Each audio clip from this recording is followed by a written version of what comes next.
ओम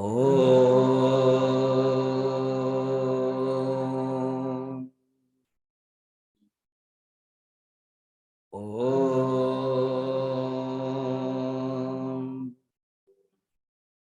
ओम सहना भवतु सहनौ भुनक्तु सह वीर्यं करवावहै तेजस्विनावधीतमस्तु मा विद्विषावहै। ओम शांति शांति शांति।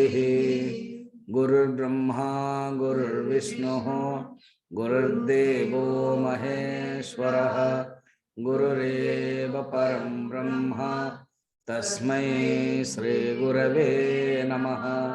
समस्त जन कल्याणे निरतं करुणामयं नमामि चिन्मयं देवं सद्गुरुं ब्रह्मविद्वरं सद्गुरुं ब्रह्मविद्वरं वसुदेवसुतं देवं कंसचाणूरमर्दनं देवकी परमानन्दं कृष्णं वन्दे जगद्गुरुं कृष्णं वन्दे जगद्गुरुं। आज सोमवार है, शिव जी का भजन गाएंगे। सुंदरानना सुंदरानना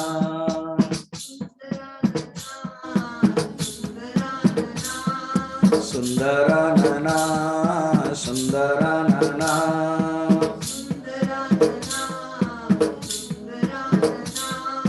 शिव शिव शिव शिव सुंदरानना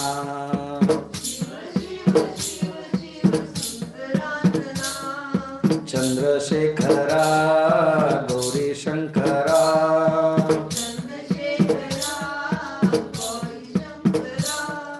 चंद्रशेखरा गौरी शंकरा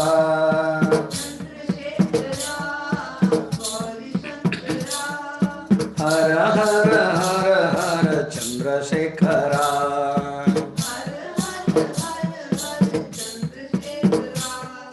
सुंदरानना सुंदरानना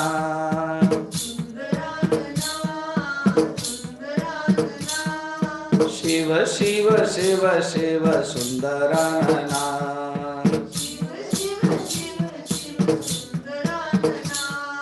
पार्वतीश्वरा हिमगिरीश्वरा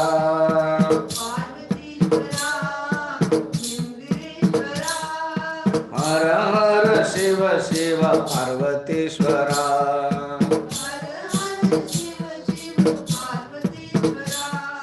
चिन्मयेश्वरा जगदीश्वरा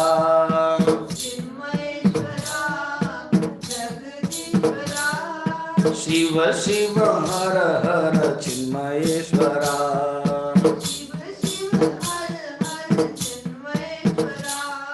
सुंदरानना सुंदरानना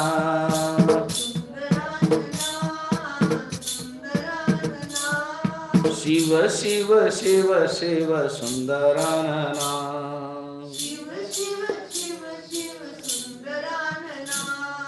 शिव शिव शिव शिव सुंदरानना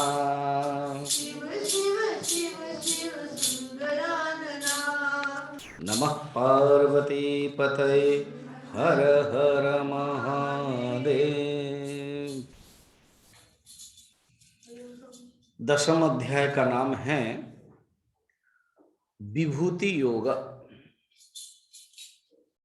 विभूति योग प्रवेश करने के लिए खुद आचार्य शंकर भाष्य में कह रहे हैं कि 7वें और 9वें अध्याय में विभूति का वर्णन हो गया था। 7वें अध्याय में और 9वें अध्याय में विभूति वर्णन कर लिया था। तो ये जो विभूति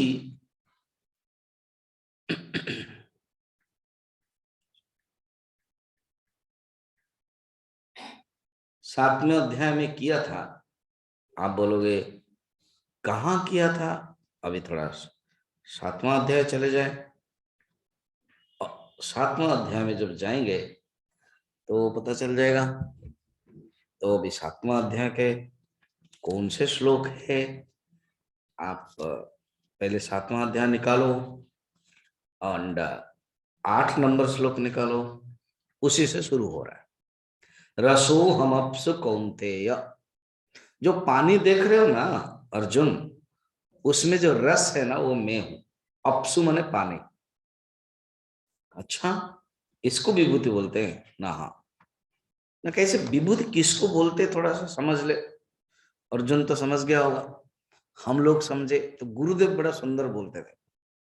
When I go a devotee's house for भिक्षा and then स्वामी जी, हाँ ये जो मेरा फार्म हाउस देख रहे हैं ना, हाँ वो तो नहीं जानता है कि उसकी विभूति, और वो दिखा रहा है। फिर और ये बिल्डिंग है, ओके। देन लास्ट में उसको प्रेज करना है, क्योंकि भिक्षा दक्षिणा गुरु दक्षिणा बढ़िया से मिलना है ना। गुरुदेव बोलते थे मजाक में, दिस इज योर विभूति। अर्थ क्या है?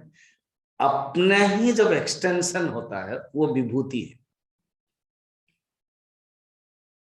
पति के लिए पत्नी भी विभूति है, पत्नी के लिए पति भी विभूति है। विशेषण भूति इति विभूति। भूति माने बनना, भव। तो जो अपने एक्वायर किया है वो अपना विभूति। तो हर एक व्यक्ति के लिए जो संपत्ति है वो विभूति है। तो भगवान का क्या विभूति है? इतना सुंदर वर्ल्ड है। अभी अभी मैं व्हाट्सएप में देख रहा था, ताजमहल को आप अजूबा बोल रहे हो, हाँ कानपुर के गांव में ऐसा एक मंदिर है, जगन्नाथ मंदिर। वहां जब बाहर बारिश होती है तो उसका जो छत है वो सफेद माने सूखा रहता है। बड़ा आश्चर्य है, उसमें लिखा हुआ है। एंड और भी है, अलग अलग सब आश्चर्य घटना है, वो भी विभूति है। अब हम कह सकते जैसे नायग्रा फॉल है, विभूति है। हिमालय है, विभूति है। तो भगवान उसी ढंग से ही तो कहा, सूर्य चंद्र विभूति है। तो सप्तम में भी बताया, फिर नवम में भी बताया। आप नवम में चला जाइए,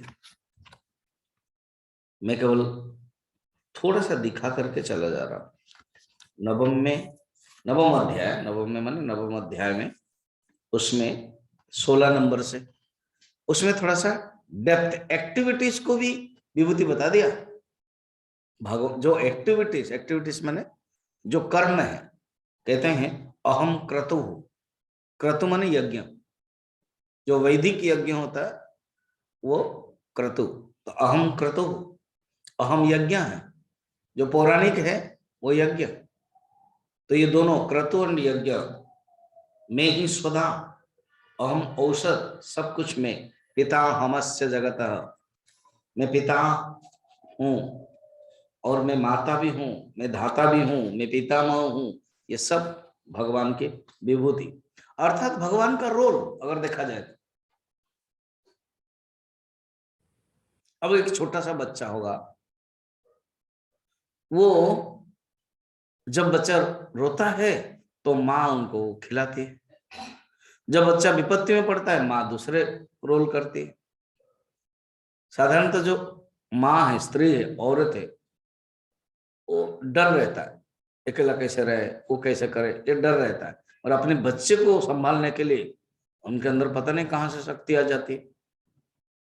आग अगर घर में लग गई और बच्चा सोया हुआ है, कोई दूसरा लोग बचाओ बचाओ बचा चिल्ला रहे, वो माँ गई और अपने साड़ी जल भी गई, फिर भी माँ को लेकर, उसके अंदर कहां से आई शक्ति? तो बच्चा देखेगा अरे माँ के अंदर दुर्गा शक्ति भी है। फिर माँ पालन करने के लिए विचार भी करती है। तो अलग अलग रोल बच्चे के सामने जो होता है वो विभूति है। एक माँ का, पिताजी का एक रोल है। तो भगवान भी एक रोल के दृष्टि से बताते हैं कि मैं पिता हूं, मैं माता हूं, मैं धाता हूं, मैं पितामह हूं, इस दृष्टि से।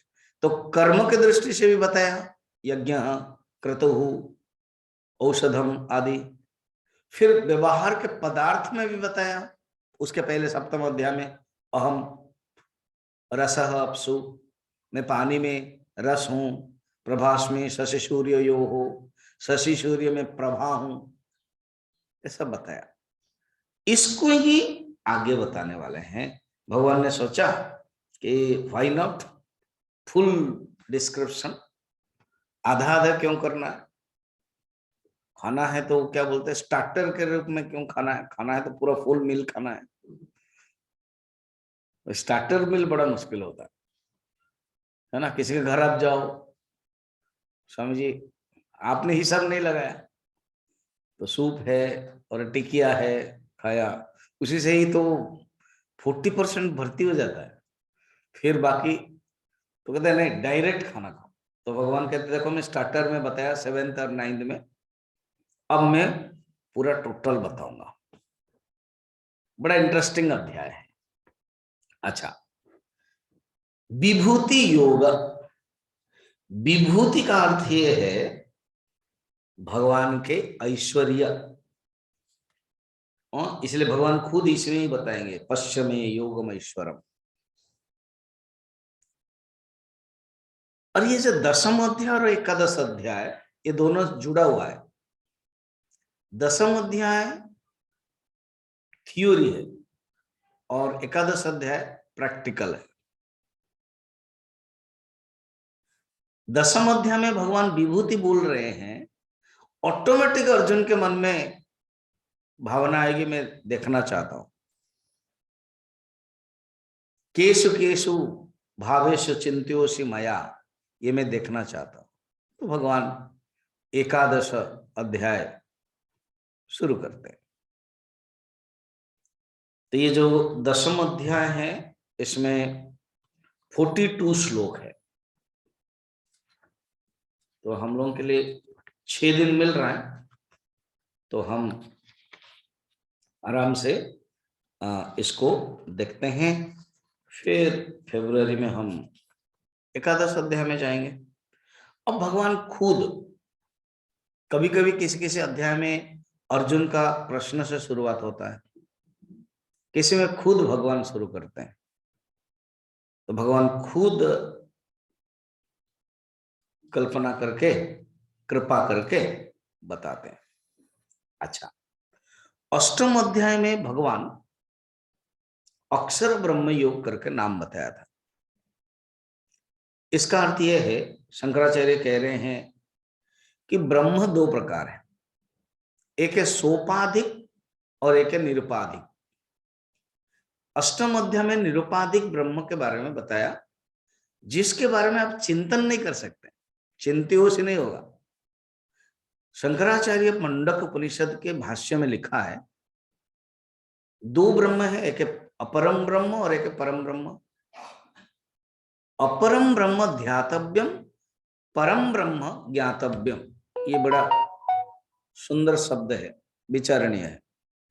जो अपर ब्रह्म है, अपर माने सोपाधिक ब्रह्म, सगुण साकार ब्रह्म है, उसके बारे में ध्यान कर सकते हैं।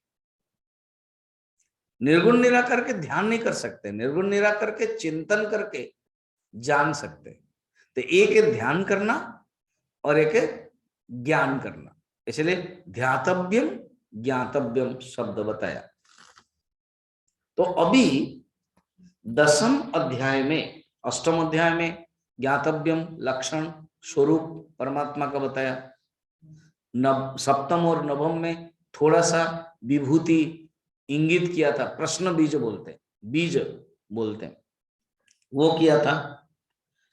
अब भगवान जानते हैं ये दुर्विज्ञेय तत्व है, ये जो परमात्मा का विषय है दुर्विज्ञेय तत्व है, इसलिए फिर कह रहे हैं भगवान, और खुद ही कहते हैं देखो मैं तुम्हें बताता हूं। 1 नंबर शुरू करते हैं।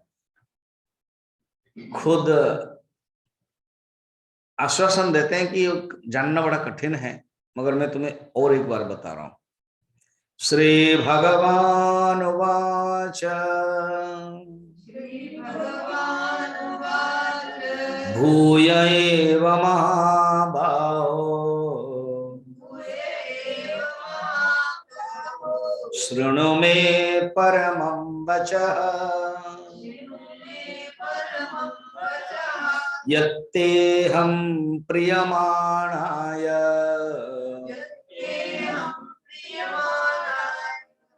वक्ष्यामि हितकाम्यया। श्री भगवानुवाच भूय एव महाबाहो शृणु मे परमं वचः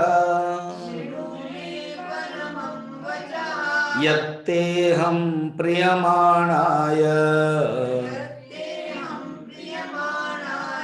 वक्ष्यामि हितकाम्यया।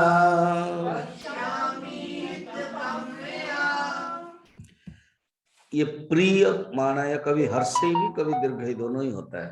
जब दीर्घई लिखा होता है तो प्रिय मानाय बोलते हैं। अच्छा, अब आगे बढ़ते हैं।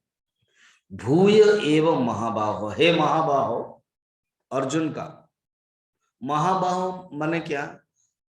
ये जो महाबाहु शब्द है, जिसके बाहु बड़ा है, यस्य बाहु महान सह महाबाहु, बहुब्रीहि समास।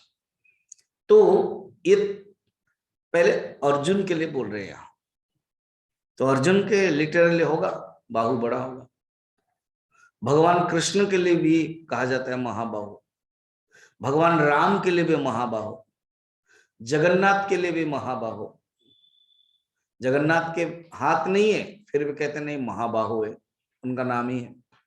अर्थात जो ईश्वर है वो चारों तरफ गया हुआ है, कहीं भी गए हुए, सर्वगत, इसलिए महाबाहु। महाबाहु किसका? जिसका बाहु महान है, कहीं भी वो गए हुए। तो अर्जुन को यहां कहते हैं तुमको जो लग रहा है कि कठिन तत्व है, नहीं, तुम ग्रहण कर सकते हो, ये बाएं हाथ का खेल है, तुम्हारे ये हाथ का है, तुम ग्रहण कर सकते हो। क्यों? कि तुम एम्ब्रेस कर सकते हो। जिसका महाबाहु है ना, हाथ बड़ा है, वो आलिंगन कर सकता है। तुम भी इस दुर्गेय तत्व, दुर्गेय माने क्या? कठिन, इस कठिन तत्व को ग्रहण कर सकते हो, इसलिए महाबाहु।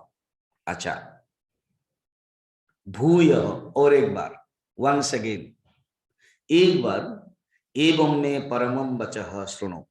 परम वचन जो अध्यात्म योग है वो मैं तुम्हें सुनाना चाहता हूं। अभी भागवत में तृतीय स्कंद के 25 नंबर अध्याय में 25 से लेकर के लगभग 33 तक जाएगा, कपिल उपदेश कहते हैं। भगवान खुद कपिल अपने मां को प्रवचन देते हैं, उसमें खुद ही स्टार्टिंग जब कहते हैं, मैं अभी क्या कहना चाहता हूं, नाम देते हैं बड़ा सुंदर, अध्यात्म योग, आध्यात्मिक योग। मैं ये जो दे रहा हूं ये आध्यात्मिक योग है। जैसे कोई आपको पूछेगा आप कहां जा रहे हो सुनने के लिए प्रवचन ना, अध्यात्म योग, spirituality, the yoga of spirituality, ये अध्यात्म योग में सुनने के लिए जा रहा हूं। तो ये परम वचन माने अध्यात्म योग, जो परम वचन है वो मैं बताना चाहता हूं। ऑलरेडी मैं बता चुका हूं, भूय हमने वंस अगेन, पहले भी मैं बता चुका हूं, सेकंड चैप्टर, थर्ड चैप्टर, सब चैप्टर अध्याय में मैं कहीं ना कहीं थोड़ा थोड़ा बताया। फिर क्यों बता रहे हो? क्योंकि आप फिर बता रहे हो तो ये तो एक दोष माना जाता है। जो आवृत्ति है, जो रिपीटेशन इज रॉन्ग, बार बार क्यों रिपीट कर रहे हो? तो कहते हैं नहीं, जहां दुर्गेय है, जहां कठिन है जानने के लिए, वहां ये जो अभ्यास है ये दोष नहीं है। शास्त्र में जब कोई प्रवचन दिया जाता है, बोला जाता है टॉपिक को, 6 चीजों को याद रखना पड़ता है। गीता भी हो, उपनिषद हो, 6, उसको बोलते षडलिंग, 6 लिंग, तो भगवान ने भी ध्यान दिया। सारे उपनिषद में, सारे प्रवचन में, सारे गीता में कोई भी एक टॉपिक लिया जाता है तो 6। फर्स्ट है उपक्रम उपसंहार, नंबर 1। ये 2 नहीं, एक ही है। उपक्रम माने इंट्रोडक्शन, उपसंहार माने कंक्लूजन। उपक्रम इंट्रोडक्शन ठीक होना चाहिए। जैसे अभी मैं 10 चैप्टर शुरू किया तो मुझे इंट्रोडक्शन कैसे लेना है, तो खुद ही शंकराचार्य कर लेते हैं। सप्तम और नवम अध्याय में जो विभूति योग बताया गया है अभी विस्तृत में बताया जाएगा। ये इंट्रोडक्शन हो गया। फिर कंक्लूजन क्या है ना, पूरा अध्याय जब खत्म होगा उसका कंक्लूजन होगा। या आज का प्रवचन में मैं जितना श्लोक लूंगा, 5-6 जितना लेना है वो कंक्लूजन है। कोई भी जो वक्ता प्रवचन देता है तो वो इंट्रोडक्शन कैसे करता है और कंक्लूड कैसे करता है, ये बहुत बारीकी, बड़े ध्यान की बात होती है। पूज्य गुरुजी बड़ा सुंदर कहते हैं, क्या, a speaker has to mind या follow 3 points. One is he has to declare first what he is going to speak. Number 1, according his declaration he has to speak, माने the content, and last में he will mention that I have spoken this. This is conclusion. नहीं तो शुरुआत हुआ कुछ रामायण से और खत्म हुआ महाभारत से।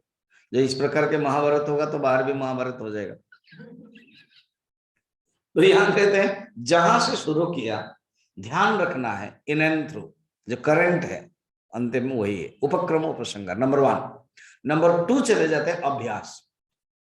इसको अभ्यास, ये षडलिंग में आ जाता है, इसलिए कोई गलती नहीं है, सही है, गलती नहीं है, अभ्यास। थर्ड है अर्थवाद, प्रशंसा। बीच बीच में अगर प्रशंसा किया जाए तो वो षडलिंग में माना जाता है। तीसरा। चौथा है फल। आप क्यों सुन रहे हो, क्यों बताया जा रहा है, न भवद्वेषिणीम, ये संसार को, दुख को नष्ट करने वाला। अमृत वर्षिणीम, ये अमृत प्राप्त करने के लिए फल। ऋतिक ज्ञान न मुक्ति, ज्ञानादेव कैवल्यम फलम। 1 2 3 हो गया। फिर है 1 2 3 4 हो गया। उपपत्ति, उपपत्ति माने तर्क, लॉजिक, सिद्धांत। कोई भी बोल रहा है आप आपके पास एक उपपत्ति, आपके पास एक लॉजिक, आपके पास एक तर्क होना चाहिए। और लास्ट है अपूर्वता, यूनिकनेस, दूसरे से कुछ अलग होना चाहिए।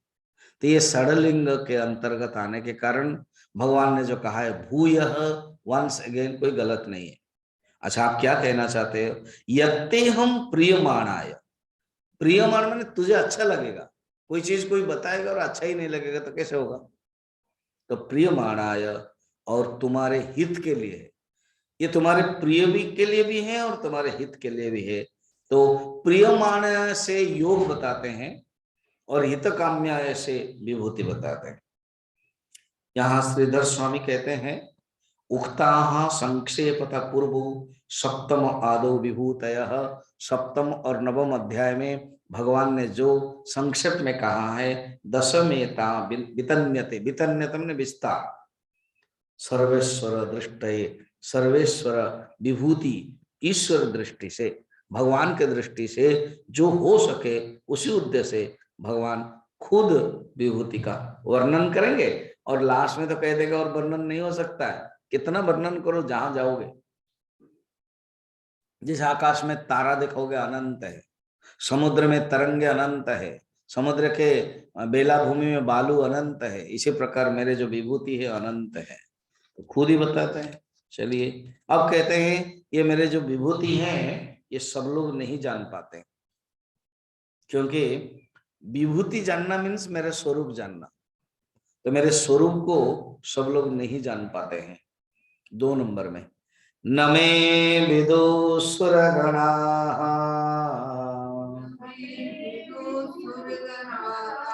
प्रभवं न महर्षयः अहमादिर्हि देवानां महर्षीणां च सर्वशः न मे विदुसुरगणाः प्रभवं न महर्षयः अहमादिर्हि देवानां महर्षीणां च सर्वशः। अभी हम 1 महीना का जो गीता चैंटिंग कोर्स ले रहे हैं, लगभग बहुत लोगों का इम्प्रूव हो गया। सब लोगों ने जो ट्यून है वो पकड़ लिया। बाकी जो हर्षई दीर्घई वो थोड़ा सा ध्यान रखना। ये जो सुन रहे हैं कुछ लोग अभी लगभग वेरी गुड 86 लोग हैं। तो 86 लोग 87 लोग सुन रहे हो, उसमें से गीता चैंटिंग के स्टूडेंट्स होंगे बहुत। तो आपको ध्यान देना, इसलिए मैं 2-2 बार पढ़ रहा हूं। उसे क्या है ना, आपके मन में वो जो ट्यून है वो रह जाएगा, और कौन किसको बढ़ा रहे हैं, ऊंचा कर रहे हैं, कैसे, वो जानेगा। इस दृष्टि से भी आपको मौका मिलेगा। अच्छा, अभी भगवान कह रहे हैं, प्रश्न होगा तुम्हारे नहीं कहने से भी ऋषि लोगों तो उपनिषद में वर्णन किया है और उस तत्व ज्ञान का जान सकते हैं, तो आपकी कहने की क्या आवश्यकता है? कहते देखो, जो ऋषि लोग जो कह रहे हैं वो मेरे तत्व को जान करके मेरे स्वरूप में रह कर ही कह सकते हैं। अच्छा, इसी बात है ना? हाँ, अपने आप में कोई भी ऋषि अपना व्यक्तित्व, अपने पर्सनालिटी, अपने जो सत्ता को रख करके नहीं कर सकता। मेरे ही स्वरूप को जानने के लिए मेरे स्वरूप में ही रहना पड़ेगा। ये मैं बात कहना चाहता हूं। सुरगणाः अर्थात जो देवता लोग हैं, महर्षयः जो ऋषि लोग हैं, मैं प्रभवम न विदुः मेरा जो प्रभव है, मेरे जो प्रभुत्व शक्ति है, प्रभव माने प्रभुत्व शक्ति, मेरे जो शक्ति है, मेरे जो ऐश्वर्य शक्ति है, वो नहीं जान सकते। अच्छा, अहम देवानां महर्षिणां च सर्वज्ञ आदि, क्यों? क्योंकि मैं ही ये जो देवता और ऋषियों का सर्वज्ञ परमेश्वर हूं। इसीलिए साधारण व्यक्ति तो नहीं जान सकता है, ऋषि और देवता भी नहीं जान सकते हैं कि अगर थोड़ा सा उनके अंदर अहंकार आ गया, उनके अंदर अपना एक सत्ता आ गई तो नहीं।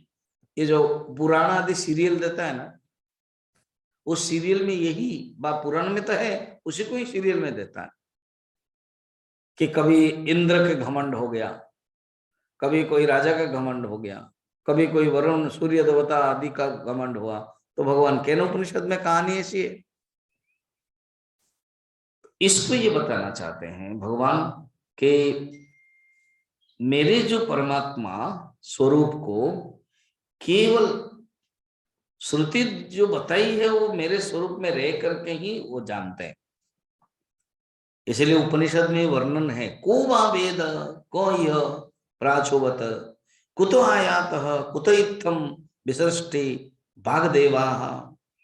इस जगत की उत्पत्ति किस कारण से हुई है, किससे हुई है, कौन जानता है? कौन इस विषय में पूर्ण रूप से कह सकता है? देवता लोग भी समर्थ नहीं है। उपनिषद में विज्ञातारम करे अरे केन विजानीयात्, जो विज्ञाता है, जो परमात्मा का स्वरूप है, उसको कौन जानेगा? उसी को उसी रूप में जाने तुम्हें तुम्हें हो जाए। अर्थात तुमको जानने के लिए फिर वो जो देवता सत्ता है, जो महर्षि सत्ता है, व्यक्ति सत्ता है, उसको हट जाना पड़ेगा, क्योंकि ये खासियत है। जैसे नमक का खिलौना, रामकृष्ण परमहंस कहानी बोलते थे, नमक का खिलौना ने सोचा कि मैं समुद्र के गहराई को जानूंगा, और समुद्र में वो नमक का खिलौना चला गया। अब उसमें दो समस्या हो गई। वो क्या हो गया, उसका अस्तित्व ही नहीं रहा और आज तक वापस नहीं आया।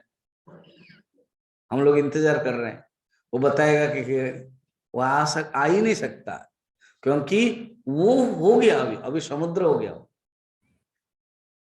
इसी प्रकार इसी स्थिति में रहते हैं, होता है। फिर जो उपनिषद में जो मंत्र गाए हैं ऋषियों के, ना मंत्र द्रष्टार, न तो मंत्र सृष्टार, न तो मंत्र कर्तार। वो मंत्र दृष्टा है, वो मंत्र सृष्टा नहीं है,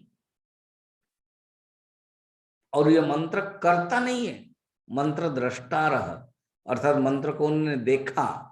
ऋषि को इसलिए इंग्लिश में कहते सीयर्स, गुरुदेव इंग्लिश में बहुत यूज करते थे सीयर शब्द, योर एरा, तो क्योंकि उन्होंने देखा, इसलिए जानो।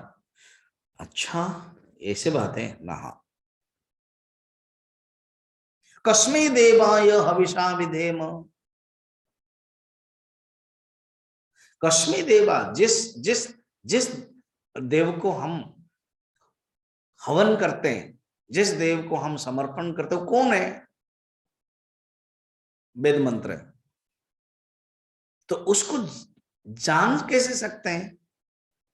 तो यहां कह रहे आगे प्रश्न है क्या, भगवान का जो प्रभाव है वो किस प्रकार का है? भगवान के जो प्रभाव शक्ति है वो किस प्रकार के प्रभाव हो, या उसको जानने से उसका फल क्या है? अब देखो, अभी 6 लिंग बताया था ना, उपक्रमोपसंगार, अभ्यास, अर्थवाद, फल, उपपत्ति एंड अपूर्वता। तो भगवान की अपूर्वता क्या है? यही है कि भगवान को भगवान ही जान सकते हैं, जाने तुम ही हुई जाए। फल क्या है वो बता रहे हैं अभी 3 नंबर में। भगवान के जानने का जो प्रभाव है, भगवान का जो ऐश्वर्य शक्ति है, जो प्रभाव शक्ति है, उसको भी बता रहे हैं, और उसका जो फल है वो भी बता रहे हैं। क्योंकि अर्जुन के समान कोई भी भाग्यवान पुरुष जो जानने के अधिकारी होता है, भगवान उसको दे देते हैं। तो अर्जुन अधिकारी है, इसलिए भगवान कहते हैं। 3 नंबर, यो मामजमनादिं च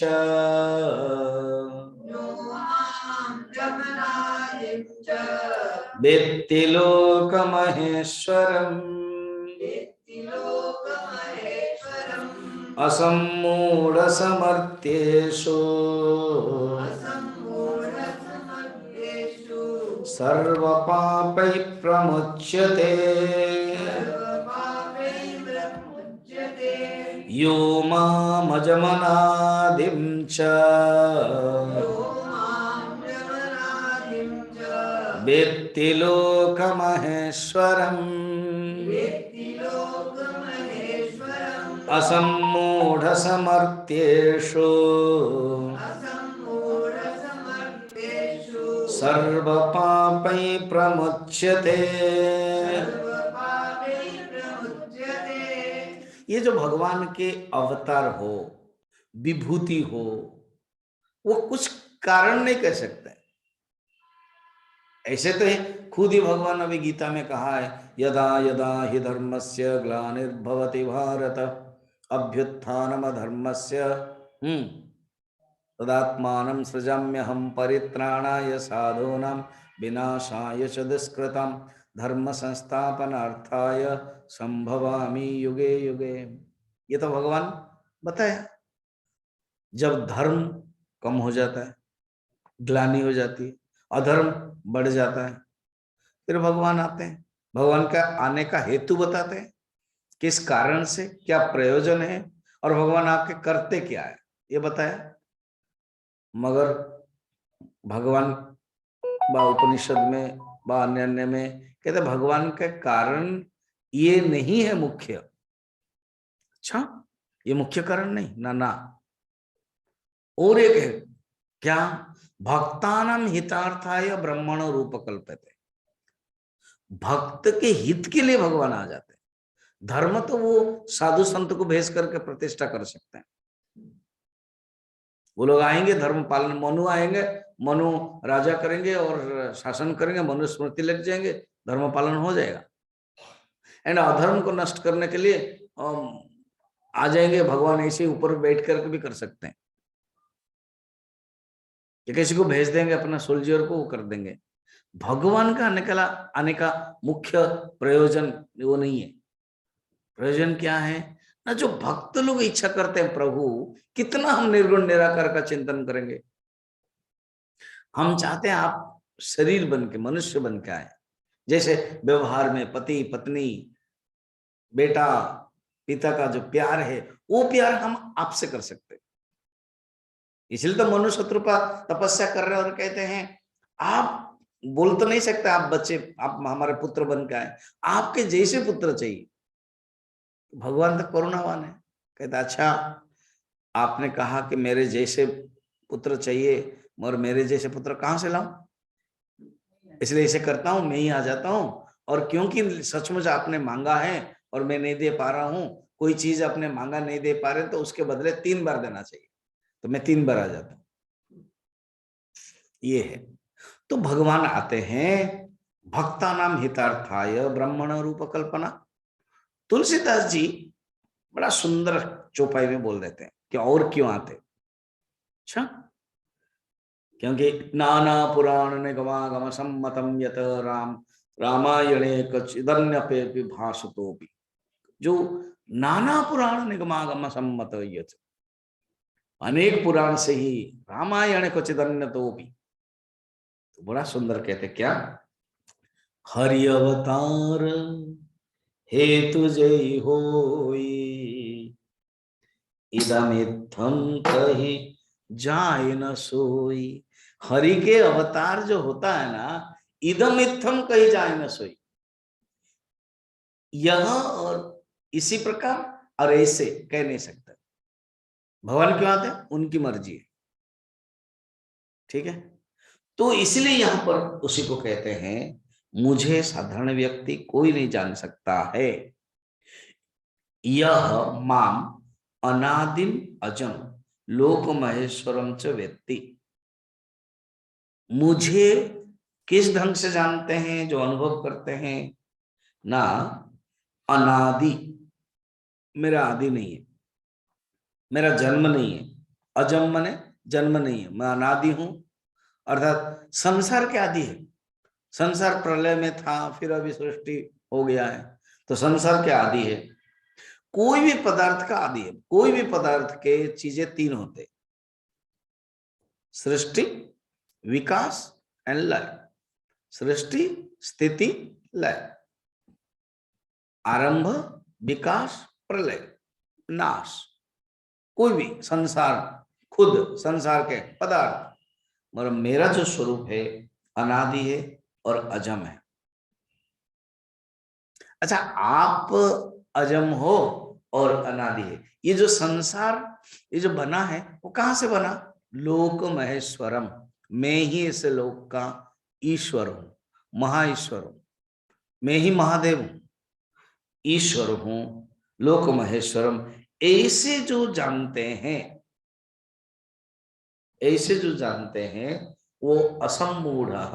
असम्मूढ़ का अर्थ पता है, सम्मूढ़, मूढ़ माने अज्ञानी, सम्मूढ़ माने अच्छी तरह से अज्ञानी, असम्मूढ़ माने बिल्कुल अज्ञानी नहीं। ऐसे ज्ञानी असम्मूढ़ सर्व पापी प्रमुच्यते, सब पापों से मुक्त हो जाते हैं। भगवान का ये स्वरूप है, तो पाप से वो मुक्त हो जाते हैं। अब प्रश्न होगा कि प्रभु आप अपना विभूति जो बताने वाले हो बताओ, क्योंकि हमें इंटरेस्टेड है आपके विभूति सुनने के लिए। और आपसे जो उत्पन्न हुए हैं बहुत चीजें, और शुरू कीजिए। बोले ठीक है, शुरू कर देते हैं। तो 4 और 5 श्लोक में भगवान 20 विभूतियां बता रहे हैं, 20। अब फिर आगे आगे और आएगा। कहते हैं देखो ये जो क्वालिटी है ना ये विभूति है, ये जो क्वालिटी होते हैं ये विभूति है। अच्छा हाँ 4 और 5 पढ़ते हैं। बुद्धिर्ज्ञानम सम्मोह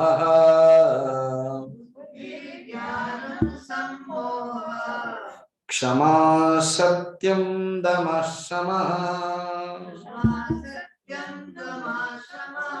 सुखम दुःखम भवो भावः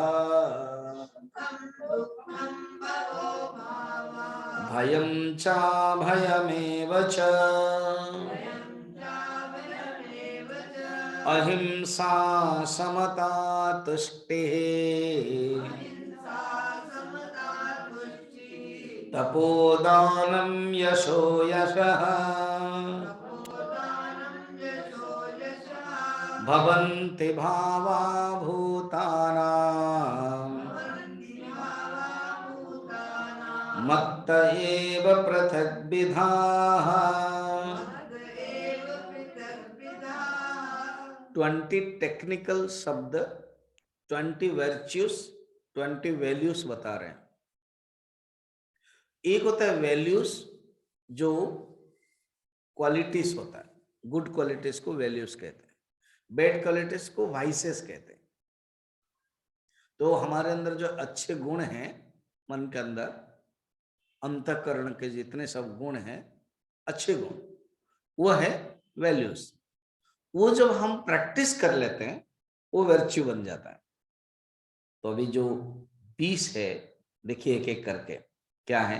बुद्धि स्टार्टिंग, बुद्धि माने अंतःकरण के सूक्ष्मादि विषय का अवधारणा विवेक करने का जो सामर्थ्य है जिसके पास, उसको बुद्धि कहते हैं। शंकराचार्य ने उसको भाष्य में किया क्या, बुद्धि ही अंतःकरणस्य सूक्ष्म अर्थ अवबोधन सामर्थ्यम तद्वंतम बुद्धिमान ही वदन्ति। बुद्धिमान किसको कहते हैं ना, बुद्धि से युक्त जो है वो बुद्धिमान है, बुद्धि से जो युक्त है। अब बुद्धि क्या है ना, सूक्ष्म से सूक्ष्मतर पदार्थ को समझने के लिए जो ज्ञान शक्ति है ना, अंतःकरण की ज्ञान शक्ति, वो बुद्धि है। अच्छा ज्ञान क्या है, सेकंड ज्ञान है। पहले बुद्धि बताइए, अंतःकरण की एक शक्ति है, एंड ज्ञान कहते हैं आत्मा आदि पदार्थ का अवबोध, आत्मा आदि पदार्थानाम अवबोध, आत्मा आदि पदार्थ का जो ज्ञान है, बोध जानना, उसको कहते हैं ज्ञानम। तो बुद्धि और ज्ञान में क्या फर्क है, तो बुद्धि जो है वो इंस्ट्रूमेंटल है और जो ज्ञानम है वो क्वालिटेटिव है। अच्छा फिर समझाइए, समझाते हैं।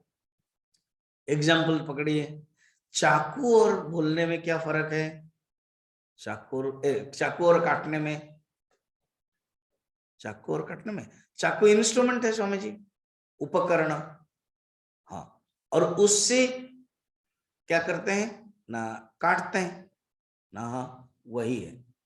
बुद्धि एक इंस्ट्रूमेंट है और उसी में जो अवबोध आता है वो ज्ञान है। और ज्ञान से पहले एक और एक क्वालिटी आता है, इसमें नहीं है, वो है विवेक। विवेक का अर्थ क्या होता है ना, अलग अलग करना, वो ज्ञान का ही प्रारंभिक अवस्था है। जैसे किसी ने कुछ दिया खाने के लिए, तो क्या खाएंगे और क्या नहीं खाएंगे, तो विवेक करना पड़ता है ना। अगर विवेक नहीं करोगे, सब दे दिया और खाना शुरू कर दिया, फिर दे दिया, फिर ना उसने दे दिया प्यार से और हमने मना नहीं किया तो छोड़ दिया, तो उस समय विवेक कहाँ गया था। तो विवेक करना पड़ता है कि कितना खाएं कितना ना खाएं, हर समय कितना सोएं, कहाँ जाएं क्या नहीं है, हर समय ज्ञान को प्राप्त करने के लिए विवेक है। विवेक माने क्या, विच धातु से आया विवेक, जो शब्द है ना विच, विच माने पृथक करने, विच का अर्थ है पृथक करने, अलग अलग करना, क्या सही है क्या गलत है। जो सही है वो ग्रहण करना है, सही है उपादेय है, और जो गलत है वो त्याज्य है। उसी से जो कंक्लूजन हो जाता है वो ज्ञान है। ठीक है, दो हो गया, बुद्धि ज्ञान। असमोह, असमोह ने मोहित न होना, बुद्धि के अंदर बिल्कुल मोहित न होना भाव, बोधव्य जानने योग्य कर्तव्य के बीच में कोई भी अव्याकुलता नहीं होना, पूर्ण रूप में जिसको बोलते हैं ट्रांसपेरेंट, वो है असमोह। ठीक है। अब क्षमा, क्षमा का अर्थ यह है किसी के द्वारा निंदा की जाने पर भी, ताड़ना की जाने पर भी चित्त में विकार न होना। कोई डांटा, कोई गलती कर दिया तो भी चुपचाप रहना, मन के कोई विकार न होना, वो है क्षमा। सत्यम, देखने सुनने से जिस प्रकार के अपने को अनुभव हो उसके दूसरे की बुद्धि में पहुंचाने का लिए जो वाणी है वो सत्य है। यहाँ आचार्य ने, शंकराचार्य ने सत्य को वाणी के दृष्टि से कहते हैं, सत्य वचनम। ये हरिश्चंद्र की कथा में बताता हूं ना, तो उन्होंने गलती कर दी। जहां विश्वामित्र ध्यान कर रहे थे, वो सत्य को समझाने के लिए मैं बोल रहा हूं, ध्यान कर रहे थे, डिस्टर्ब हो गया। मैं ध्यान कर रहा था, इस उपमान में कौन आया तो ना, मेरी गलती हो गई। कौन हो तुम, कौन ना, मैं हरिश्चंद्र। ओ हरिश्चंद्र, अयोध्या के राजा जी, तुम गलती किए हैं, तुम्हें दंड भोगना पड़ेगा जी। तैयार हो दंड भोगने के लिए जी? कौन हो तुम, बता दिया। फिर कहा अच्छा वशिष्ठ के शिष्य हो। अब विश्वामित्र को तो लगता है वशिष्ठ के बारे में, दे सकते हो तुम दंड के रूप में? हाँ दे सकते हो, तुम्हारा अयोध्या का राज्य इतना बड़ा मांगा, थोड़ा डिस्टर्ब पता नहीं क्या किया, मांग लिया पूरा अयोध्या का राजा। उन्होंने भी ऐसे नहीं कहा कि थोड़ा सा गलती और ज्यादा फल, ले लीजिए, दे दिया। और इधर आना है, मुकुट निकालना है, तो पत्नी जो सद्या है वो बोल रही है, वो शब्द देखो, वचन में क्या रखा है राजन, अब वापस ले लीजिए। तब कर नहीं, वचन मेरे लिए धर्म है, वचन मेरे लिए सत्य है, वचन मेरे लिए भगवान है, जिसको मैं वापस नहीं ले सकता। इसको कहते हैं वाणी, सत्य वचन। सत्यम, दमः इंद्रिय कंट्रोल, दमः, शमः मन कंट्रोल। इंद्रिय के स्तर पर जो कंट्रोल है वो दम है, और शम मन का कंट्रोल। सुखम दुखम, ये मन के अंदर जो भावना है, सुख और दुख। सुख क्या है ना, अनुकूल वेदनियम सुखम, प्रतिकूल वेदनियम दुखम। भवः, भव माने जिसमें रहता है, उत्पत्ति। अभव, या तो अभाव बोलते हैं, अर्थात उत्पत्ति के विपरीत, विनाश। तो यहाँ भव अभाव, या तो भव अभव भी बोलते हैं, भव अभाव। भयम अर्थात त्रास, भय होना, त्रास होना, डरना, भय के अंदर डरना, त्रास होना। अभयम, बिल्कुल नहीं डरना। अहिंसा, अहिंसा का अर्थ यह है कि मन के अंदर, वाणी के अंदर, शरीर के अंदर किसी भी मनुष्य को, प्राणी को उत्पीड़न नहीं करना, नष्ट नहीं करना, दुख नहीं देना, उसको कहते हैं हिंसा। समता, चित्त में समभाव, अनुकूल प्रतिकूल परिस्थिति में समान भाव। तुष्टि ही, संतोष, तुष्टि ही। फिर उसके बाद तपः अर्थात कंट्रोल, मनः इंद्रियाणाम एकाग्रम इति तपः। तप माने इंद्रिय संयम पूर्वक शरीर को पीड़न करना, उसको कहते हैं तपः। दानम, अपनी शक्ति के अनुसार धन का विभाग करना, धन दूसरों को देना, दानम। फिर यशः अर्थात अपना नाम, जो धर्म के निमित्त जो करने वाले, कीर्ति है, लोक प्रशंसा के लिए कीर्ति किया जाता है, वो यश है। अयश उल्टा हो गया, यश। भवन्ति भावाः भूतानां मत्त एव पृथक विदाः। ये सब जो अपने भावना है, भाव है, ये सब मुझसे उत्पन्न, मत्तः मुझसे उत्पन्न हुआ है। और ये हो गया अर्जुन, मैं तुमको पहले क्वालिटी के बारे में बताया। अब जब सृष्टि होती है ना, तो सृष्टि में जरूर लोग चाहिए जो उसको संभाल सके। तो मैंने फिर बनाया, ब्रह्मा को बनाया। अगर भागवत के अनुसार जाएंगे ना, ब्रह्मा को बनाया, फिर ब्रह्मा को बताया कि तुम अपना करो। तो भगवान अभी डायरेक्ट करते ये सब उत्पन्न हुए हैं। आप लोक महेश्वर है ना, लोक का महेश्वर कैसे हुए ये सब बताते हैं, कौन कौन अभी उत्पन्न हुए। महर्षय सप्त पूर्वे चत्वारो मनवस्तथा मद्भावा मानसा जाता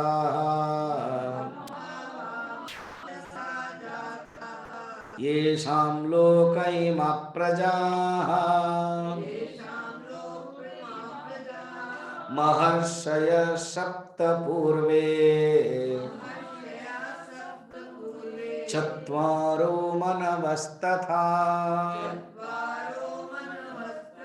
मद्भावा मानसा जाताः येषां लोक इमा प्रजाः। जब सृष्टि प्रारंभ हो जाता है पूर्वे, अर्थात सृष्टि के समय में, पूर्वे अतीत काल में, पूर्वे आदि काल में, सृष्टि के समय में फर्स्ट महर्षयः सप्त, 7 महर्षि। ऐसे तो ब्रह्मा से 10 पुत्र हुए। कौन कौन? ये 7 महर्षि, भृगु, मरीचि, अत्रि, पुलस्त्य, पुलह, क्रतु, वशिष्ठ। ठीक है, और उसमें नारद और दक्ष, ऐसे मिलाने से 10 होते हैं। तो मैंने सब बनाया इन लोगों को। तो सप्त ऋषि, तो ये नारद और दक्ष आदि को नहीं मिलाया। और अभी जो वैवस्वत मनवंतर है ना, सब मनवंतर में ऋषि अलग अलग है। जैसे गवर्नमेंट होता है तो गवर्नमेंट का अपना प्राइम मिनिस्टर होता है, अपना पोर्टफोलियो होता है, कैबिनेट मिनिस्टर अलग। तो इसी प्रकार मनवंतर में सप्तऋषि अलग है। अभी जो चल रहा है सप्तऋषि कौन कौन है ना? अत्रि, जमदग्नि, भृगु, विश्वामित्र, वशिष्ठ, कश्यप और गौतम, ये है सप्तऋषि अभी के। महर्षय सप्त पूर्वे चत्वार, ये 4 सनत कुमार, सनत, सनक, सनंदन, सनातन, ये ब्रह्मा के 4 मानस पुत्र है। वो मनवः 14 मनु है, 14 मनु है। तो स्वयंभु मनु, स्वरचिस मनु, उत्तम मनु, तामस, दैवत, चाक्षुष, वैवस्वत। ये जो 7वां नंबर अभी चल रहा है वैवस्वत मनवंतरे। फिर सावर्णे, दक्ष सावर्णे, ब्रह्म सावर्णे, धर्म सावर्णे, रुद्र सावर्ण, देव सावर्ण, इंद्र सावर्ण, ऐसे 14 मनु। अभी ये 7वां मनवंतर श्वेत वराह कल्पे, ये श्वेत वराह कल्पे एंड अष्टविंशति कलियुगे ये चल रहा। तो इस प्रकार सब मदभावा मानसा जाता, ये इन्हीं से ही सब उत्पन्न हुआ। ये लोग जन्म है पहले, ये लोग फिर शुरू किया, क्योंकि ये जो सप्तऋषि है, मनु है, ये शुरू किया सृष्टि। सब चर अचर जितने रूप देखते हो प्रजा, सब मुझसे ही उत्पन्न हुए हैं। तो अच्छा, ये जो अभी मैं तुमको एक योग बताने वाला हूं। तो पूर्व जो 3 श्लोक था ना, भगवान किस कारण से लोक महेश्वर ये बताया। अभी थोड़ा श्लोक को जोड़े, कैसे है ना, भगवान ने खुद ही बता दिया था मैं लोक महेश्वर हूं। कौन से में? 3 नंबर में। फिर लोक महेश्वर का पुष्टि कर दिया कितने नंबर में? कि 6 नंबर में। ठीक। अब मैं तुम में ये जो विभूति मैंने शुरू किया हूं,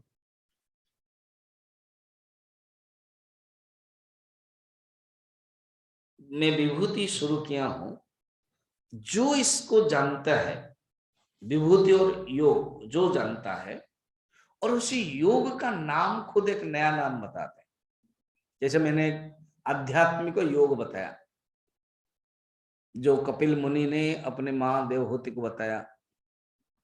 अभी जो उपनिषद है वो आध्यात्मिक योग है, गीता भी आध्यात्मिक योग है। ब्रॉड ब्रॉड नाम है, बहुत बड़ा नाम है अध्यात्म। इसलिए एक होता है स्पिरिचुअल और एक होता है मेटेरियलिज्म, भौतिकवाद, अध्यात्मवाद। तो अध्यात्म शब्द बड़ा है। अभी भगवान ने एक सुंदर शब्द प्रयोग कर रहे हैं, उस शब्द का नाम देखिए क्या है। एतां विभूतिं योगं च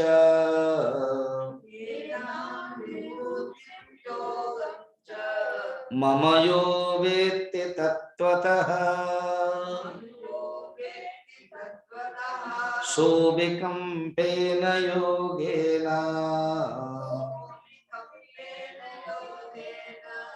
युज्यते नात्र संशयः। यह मम एतां विभूतिं योगं च तत्त्वतः वेत्ति, जो मेरे विभूति योग को जानता है। मेरे विभूति अलग है और योग अलग है। अच्छा, हाँ, विभूति माने ऐश्वर्य और योग माने सामर्थ्य, शक्ति। योग माने जोड़ना, इसलिए हर अध्याय का नाम योग। तो यहाँ पर योग स्पेशली है, सामर्थ्य, शक्ति, जो भगवान अभी जो 7 नंबर में कहते हैं। मेरे जो सामर्थ्य, शक्ति है, मेरे जो स्वरूप है, और मेरे जो डाइवर्सिटी, विभूति, ऐश्वर्य, विशेषता है, इसको जो जानता है, वो जो जानता है ना, उसका नाम अर्जुन सुनो, अविकम्पेन योगेन। उस योग का ही नहीं, अविकम्प योग, अर्थात विकम्प नहीं है, उसमें कंपन नहीं है। हम लोग हिंदी में भी जब बुखार होता है शरीर में तो कंपन होता है, कंपन। तो अविकम्पेन, उसमें कंपन नहीं है, क्योंकि उसका मन शांत है।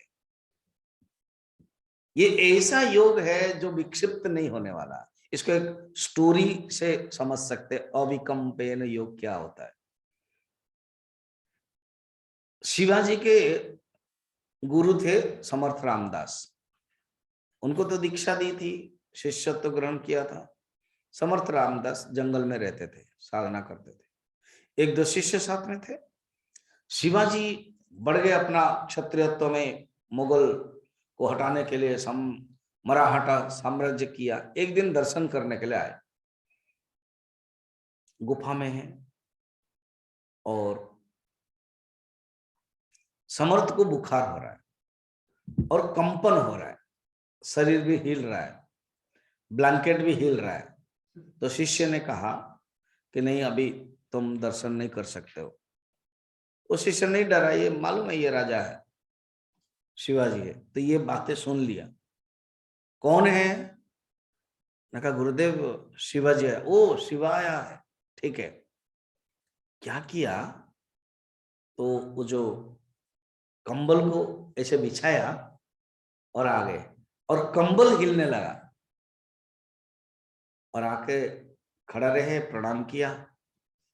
तो गुरुदेव, ये मैं क्या देख रहा हूं, मैंने सुना था कि आपको बुखार है।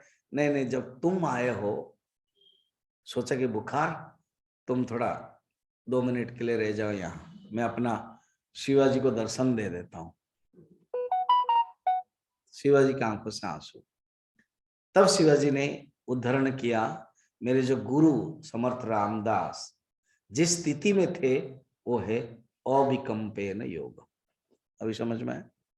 अविकम्प केवल शारीरिक नहीं है, मन भी इतना शांत गंभीर था, कोई कंपन नहीं है। ऐसे अविकंपेन योगेन, अविकंप योग में जुड़ जाता है, इसमें संशय नहीं है। सुन लो। फिर कहते हैं, अच्छा प्रभु अब इस बताइए कि जो विभूति है, किस प्रकार विभूति और योग का ज्ञान अविकंप रूप में होता है, उसको बताइए। तो भगवान अभी 4 श्लोक में, नेक्स्ट 4 श्लोक 8, 9, 10, 11 में किस प्रकार अविकंप योग प्राप्त करते हैं, उसको कल हम लोग देखेंगे। ओम पूर्णमदः पूर्णमिदं पूर्णात् पूर्णमुदच्यते पूर्णस्य पूर्णमादाय पूर्णमेवावशिष्यते। ओम शांति शांति शांति।